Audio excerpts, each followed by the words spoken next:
किसान भाइयों, आज हम बात करने वाले हैं एनपीके खाद के बारे में।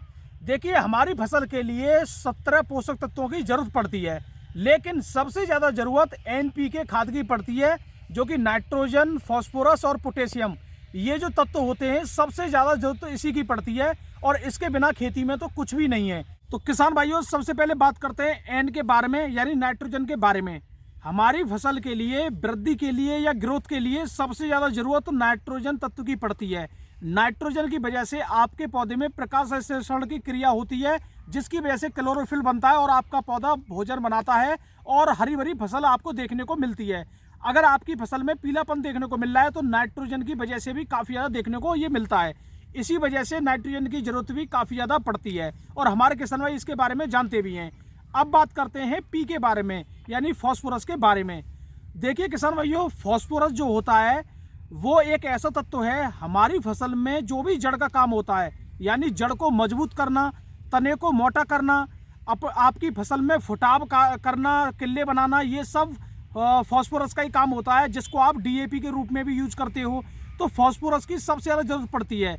अगर आपकी खेती में फास्फोरस अच्छी मात्रा में होगा तो आपकी फसल में किल्ले भी ज़्यादा निकलेंगे, जड़ भी मजबूत होंगी और आपकी फसल हवा से या किसी छोटी मोटी उससे गिरेगी नहीं, क्योंकि आपकी जड़ मजबूत है तो फसल भी नहीं गिरेगी। तो फास्फोरस की सबसे ज़्यादा जरूरत पड़ती है। बात करने वाले हैं किसान भाइयों के तत्व के बारे में, यानी पोटेशियम के बारे में।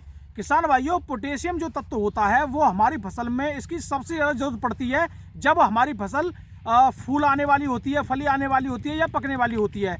क्योंकि उस समय किसान भाइयों हमें अपने दाने का वजन चाहिए, दाने का फुलाव चाहिए, या अगर आप आलू या कंद वाली फसल कर रहे हैं तो उसके लिए भी उसका फुलाव चाहिए। तो वहाँ पे पोटेशियम की सबसे ज़्यादा जरूरत पड़ती है।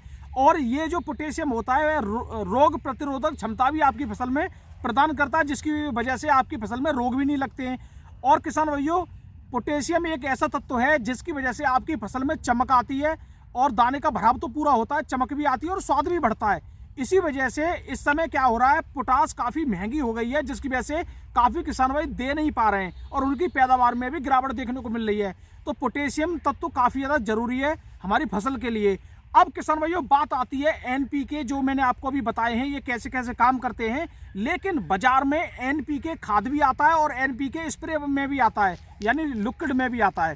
तो इन दोनों को हम कैसे कैसे यूज कर सकते हैं और कौन कौन से बाजार में एनपीके आते हैं और ये कितनी मात्रा में हमें डालना चाहिए, इसकी क्या डोज रहती है और हम कब कब डाल सकते हैं और कौन कौन सी फसल में डाल सकते हैं। वैसे एनपीके तत्व तो आपको हर फसल में डालने चाहिए, लेकिन बाजार में बहुत तरह के एनपीके हैं, जैसे NPK 19-19-19, NPK 12-32-16, NPK 0-52-34, NPK 00-50, NPK 13-0-45, यानी ये तो हो गए आपके लिक्विड में। और फर्टिलाइजर में भी आपको किसान भाइयों बहुत देखने को मिल जाएंगे, 12-32-16, 20-20-13, 26-26-26, ये सब एनपीके आपको बहुत मिलते हैं। लेकिन इनको यूज कैसे करें, इनकी हम मात्रा कितनी लगाएं, कौन सी फसल में लगाएं, तो ये सब जानकारी आपको अगले पार्ट में आपको देने वाला हूं, सब एनपीके के बारे में। आप कौन सी फसल में कब इसको यूज कर सकते हैं, अच्छी पैदावार कैसे ले सकते हैं। तो किसान भाइयों, वीडियो देखने धन्यवाद। मैं विकास गौड़, नमस्कार।